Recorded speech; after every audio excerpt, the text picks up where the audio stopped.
Peace and love to you, family.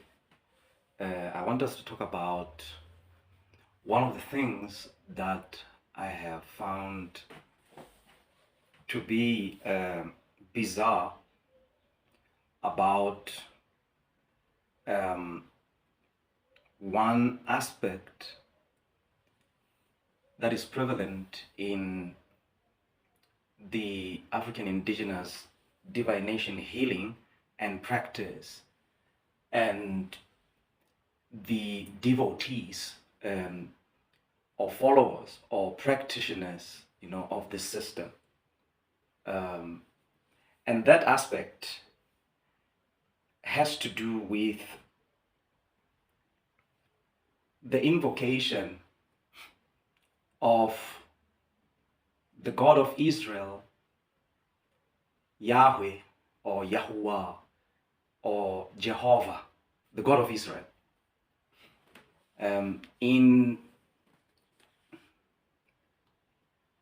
the opening of whatever incantation that is made or a divination that is done, it is, opened, it is often opened by the invocation.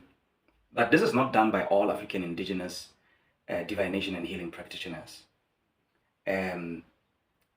There are some who are doing it, if not most, to in some way seek validation of whatever work they are to do on your behalf, or whatever remedy they are to do or solicit, for you from the realm that they are said to be uniquely attuned to, that is obscure to you. That's why you consult them. And it would, usually be the realm of ancestral spirits that you are connected or related to.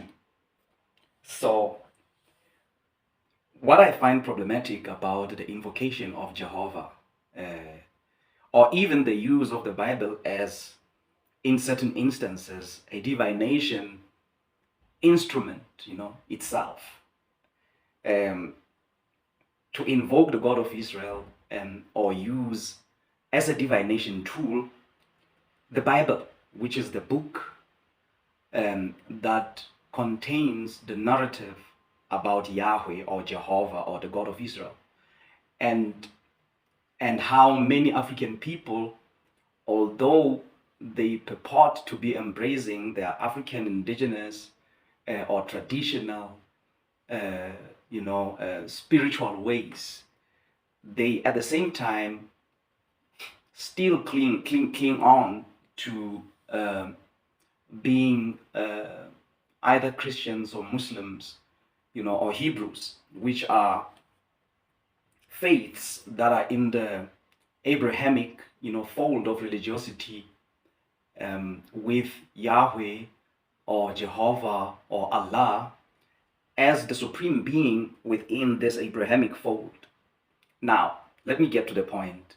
What is it that I find bizarre about the aspect of the invocation of the God of Israel or the Abrahamic deity in the African indigenous or traditional divination and healing practice, or believed by most, or this deity that is believed by most African people who, for some reason, at the same time, would switch over to performing some African indigenous, spiritual, rituals,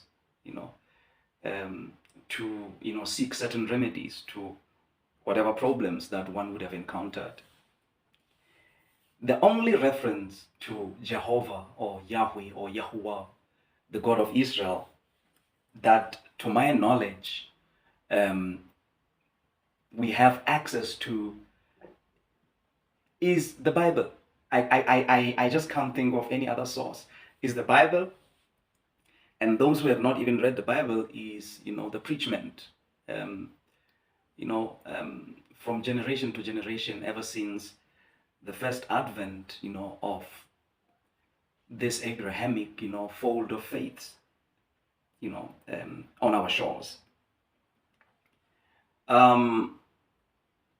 When I find, a gross contradiction, and to some extent a schizophrenic approach to what is called Simoya or spirituality, with these African indigenous divination and healing practitioners who are, double bands of Abrahamic religions and African traditional spiritual ways. And they are, and they are students, or followers, or people from, and people, to whom remedies, are sought to address certain problems, in their lives, which are said to be of, spiritual nature or cultural nature. Then when you read the source, the toolbox through which we are, introduced to Jehovah, Yahuwah, the God of Israel, the Bible, I'm going to give scriptural references from this book so as, you understand why I make an assertion or submission that practicing African indigenous and divination system while believing in the God of Israel, is some form of cogno-spiritual, dissonance, or cognitive dissonance, as cognitive dissonance in psychological terms. When you read from this book, in the scroll of Leviticus, chapter 19, verse 31. This is in the Bible. This is what Jehovah, who is still believed even by people who practice the African indigenous divination and healing system, and who embrace it, who follow it, who seek remedies from it. This is what this Jehovah says, about practices such as, such as those, or such as that. Leviticus 19:31. Jehovah says, or these are the words attributed to this deitistic, character in the book called Jehovah, that I'm problematizing African people who embrace African indigenous divination and healing practices with, having communion with, or having relationship with. In some way, I'm problematizing that. I'm finding that to be so dissonant, contradictory, inconsistent, and at worst, or at the worst, schizophrenic. Leviticus 19:31 says, "Do not turn to mediums and necromancers. Do not seek them out, and so make yourself unclean by them. They are dirty. They are profane, they are filthy. Do not seek them out, and so make yourselves unclean by them." Who? Mediums and necromancers. I'll get back to who these are. "I am the Lord, your God. I am Jehovah. I am Yahuwah, your El, your God." Close quote. This is in Leviticus 19:31. Mediums are people who invoke on your behalf in conducting readings on your life. Entities, beings, elements from the beyond earth, dimension, in a form of ancestors, and other cosmo-ancestral, powers. These are mediums. They do that, on your behalf. They do readings for you. They assist you in seeing beyond your obscurity, or in knowing what is happening with your life beyond your obscurity. So they do this by engaging mostly in a practice that is called necromancy. So now Leviticus 19:31 says, do not turn to mediums or necromancers. Necromancy means a practice of communicating with the dead, especially with the intention to predict the future, or the intention to get an enabler to the prediction of the future. That practice is called necromancy, communicating with the dead. So now, necromancers or mediums are forbidden, for consultations. You are not to consult, to them. Who forbids them?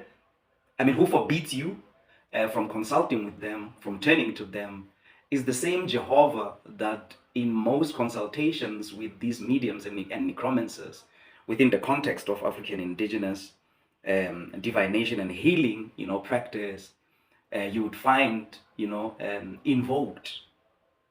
There would be an opening by a prayer to this Jehovah deistic character, of the Bible, who is said to be the God of Israel, asking myself, what does this have to do with me as an African when I'm not an Israelite?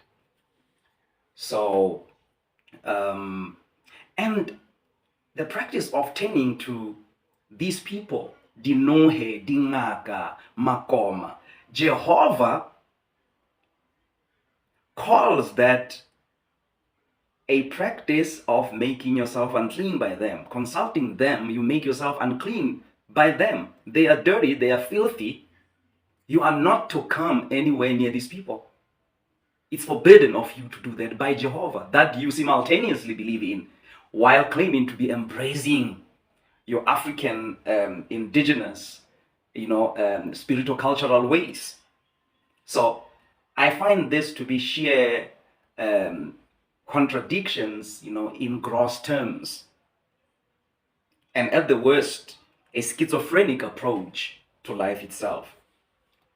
And another scripture that I can cite to prove this schizophrenic behavior that African people who choose to be double bands, between African indigenous ways and Abrahamic faiths, is concerned. I want to further, because now Jehovah is the God of Israel found in the Bible, or in the biblical stories, in the biblical narrative, that we get exposed to in many scrolls, that were compiled to form this book. There's nowhere else we read about Jehovah. And there is no other way our people could have known about Jehovah except through proselytization by or through the missionary work that was done by those who were the pacifiers, of the natives, on behalf of the European, colonizers, invaders, scoundrels, who, made their incursion, into our land. There's no other way, we could have known about this Jehovah deistic, character, except through the Bible. So I'm quoting from the Bible what Jehovah's position regarding Ancestor Communion, which is one of the cardinal, aspects of African indigenous divination and healing practice. So you have Deuteronomy chapter 18, verse 9 to 14, and I'm using the English Standard Version, ESV, of the Bible. And in Deuteronomy 18, verses 9 to 14, it reads, when you come into the land Jehovah, Yahweh, your God is giving you, you shall not learn to follow the abominable practices of the nations. Underline the word abominable practices of the nations. You find there shall not be found among you Israel. This is addressed to Israel by the God of Israel. There shall not be found among you anyone who burns his son or his daughter as an offering, anyone who practices divination, or tells fortunes, or interpret omens, or a sorcerer, or a charmer, or a medium, or a necromancer, or one who inquires of the dead. For whoever does these things is an abomination to Jehovah. An abomination, the word abomination means an extreme disgust. And among the things that are mentioned here, that there shall not be found among you anyone who does them. is anyone who practices divination or tells fortunes or interprets omens, or a sorcerer or a charmer or a medium or a necromancer. And our dinohe dingaka makoma, fall, under this category of these people that, are listed among, or these people or practices that are listed, among what Jehovah, the Jehovah deistic character of the Bible says, are an extreme disgust to him. So how do you, in following African indigenous, practices of divination and healing, or adhering to them, or consulting those who practice them, how do you simultaneously go to church to embrace Jehovah? And at worst, how do the practitioners themselves, dinohe makoma dingaka, themselves, they are those who believe in Jehovah. I found that to be, cognitive dissonance, of the highest order, cognitive dissonance of note. Maybe I'm missing something, I don't know. Maybe I'm stumbling over something that I am completely oblivious and ignorant, to and about. So this is my question. Maybe perhaps somebody can help. And further on, we have Isaiah chapter 8, verse 19, which says, when you come into the land that Jehovah, Yahweh, your God is giving you. You is Israel here, the nation of Israel. You shall not learn to follow the abominable practices of those nations. Remember, abomination means an extreme disgust. And what is it that is an extreme disgust to Jehovah in what he communicates to Israel, his people here?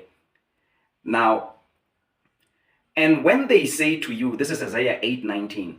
Isaiah 8:19 says, and when they say to you, inquire of the mediums and the necromancers who chop and matter, should not a people inquire of their God? Should they inquire of the dead on behalf of the living? So this is the question that Yahweh, Jehovah, Yahweh, the Israelitic, biblical deistic, character is asking his people Israel. And you on about believing in Jehovah while embracing, your African indigenous traditions. That is schizophrenic. That is so twisted.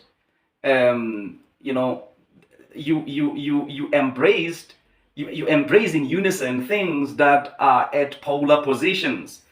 Your African indigenous, or traditional ways of life have an antithetical relationship with what is depicted of the Jehovah deistic character that you simultaneously believe in.